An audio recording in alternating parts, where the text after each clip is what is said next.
Bismillahirrahmanirrahim. Assalamualaikum warahmatullahi wabarakatuh. Selamat pagi kepada Bapak Imam dan teman-teman semua. Sebelumnya, perkenalkan nama saya Echa Najazarunisa selaku moderator, dan di sini saya bersama dua rekan saya, yaitu Faisal Ahmad Muzaki dan Faiz Maya Laili. Pada kesempatan kali ini, kami selaku kelompok 4 akan menjelaskan materi mengenai sejarah sastra pada masa Orde Lama, yaitu pada tahun 1950 sampai 1965. Materi pertama akan dijelaskan oleh saya. Sejarah sastra periode 50-an sampai 60-an. Selepas Indonesia merdeka, banyak perubahan yang terjadi dalam berbagai bidang, termasuk budaya. Perubahan tersebut tidak terjadi secara tiba-tiba pada saat setelah proklamasi. Selama masa pendudukan Jepang, sudah terjadi tanda-tanda perubahan yang diperlihatkan beberapa sastrawan, tapi tidak segera muncul ke permukaan karena tertekan oleh kekuasaan Jepang. Gelanggang Seniman Merdeka. Nama Khairil Anwar mulai dikenal di kalangan seniman pada tahun 1943. Ia dikenal sebagai penyair muda yang memperkenalkan gagasan baru dalam puisi.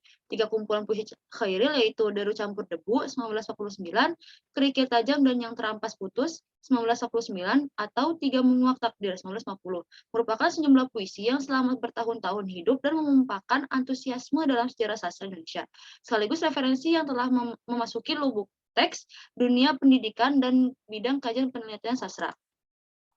Pada 19 November 1946, lahirlah Preambul Gelanggang. Perkumpulan ini kemudian mengklaim diri sebagai generasi gelanggang dan memiliki rubrik gelanggang di majalah Siasat yang dipimpin Rosihan Anwar. Dalam preambul anggaran dasarnya itu, dinyatakan bahwa generasi gelanggang lahir dari pergolakan roh dan pikiran yang menciptakan manusia Indonesia yang hidup.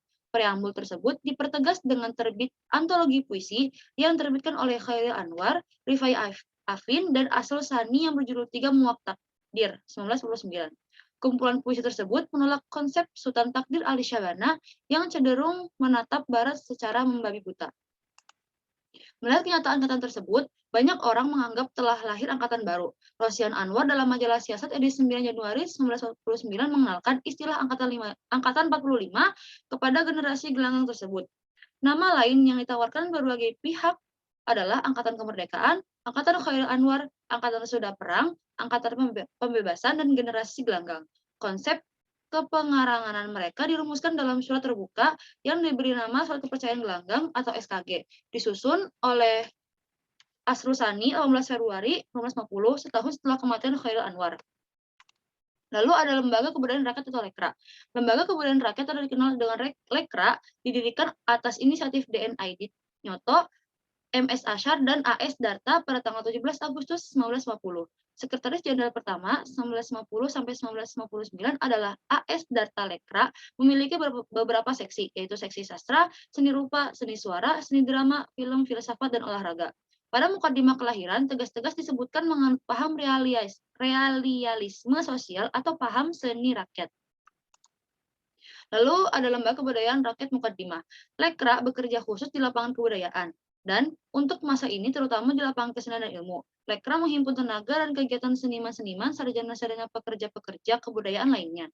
Lekra mengajak pekerja-pekerja kebudayaan untuk dengan sadar mengabdikan daya cipta, bakat, serta keahlian mereka guna kemajuan Indonesia, kemerdekaan Indonesia, dan pembaruan Indonesia. Baik, materi selanjutnya akan dijelaskan oleh Faisal. Kepada Faisal dipersilahkan. Baik, terima kasih. Selanjutnya ada krisis sastra. Pada bulan April 1952 di Jakarta diselenggarakan sebuah simposium tentang kesulitan-kesulitan zaman peralihan sekarang. Dalam simposium itu dilontarkan istilah krisis akhlak, krisis ekonomi, dan berbagai krisis lainnya. Tahun 1953 di Amsterdam diselenggarakan simposium tentang kesusastraan Indonesia, antara lain berbicara dalam simposium itu Asrul Sani, Sultan Takdir Ali Syabana, Profesor Dr. Werhim, dan lain-lain.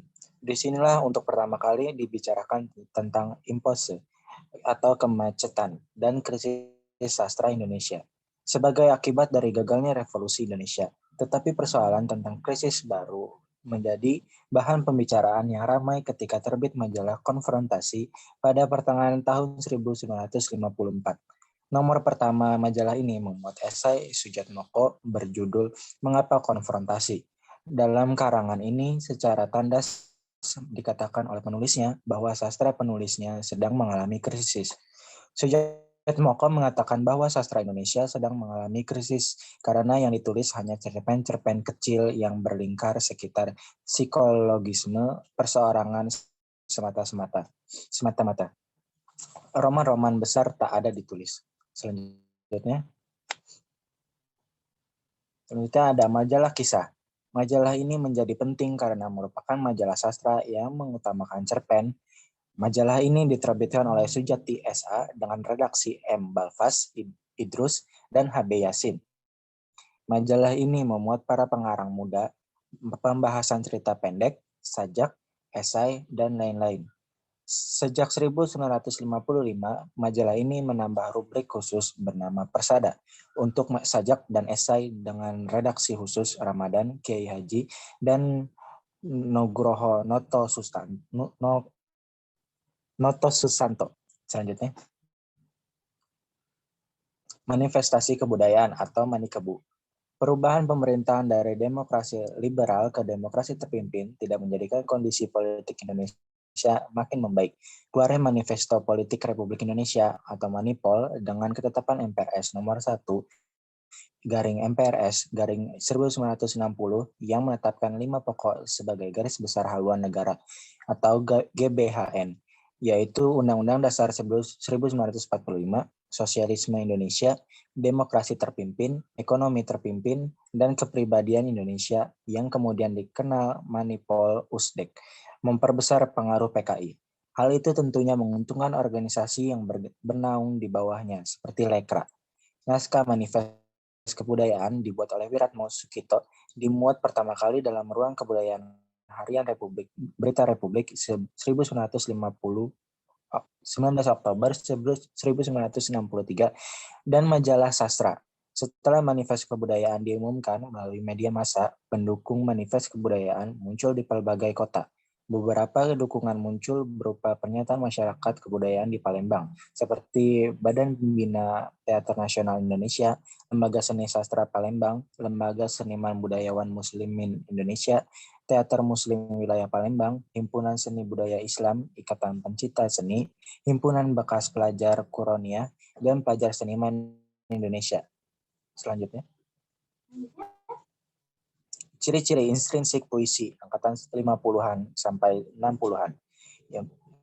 Yaitu yang pertama, gaya epik atau bercerita mulai berkembang seiring dengan perkembangan puisi, cerita, dan balada. Yang kedua, gaya mantra mulai tampak dalam puisi balada. Yang ketiga, gaya ulangan mulai berkembang. Yang keempat, gaya puisi liris masih meneruskan gaya angkatan 45. Yang kelima, gaya slogan dan retorik mulai berkembang. Selanjutnya ada ciri-ciri ekstra estetik sebagai berikut. Yang pertama ada gambaran suasana muram karena menggambarkan hidup penuh penderitaan. Yang kedua mengungkapkan masalah-masalah sosial, kemiskinan, pengangguran, serta perbedaan kaya dan miskin. Yang ketiga mengemukakan cerita-cerita dan kepercayaan rakyat dalam cerita balada. Selanjutnya saya serahkan kepada moderator. Baik, terima kasih Faisal.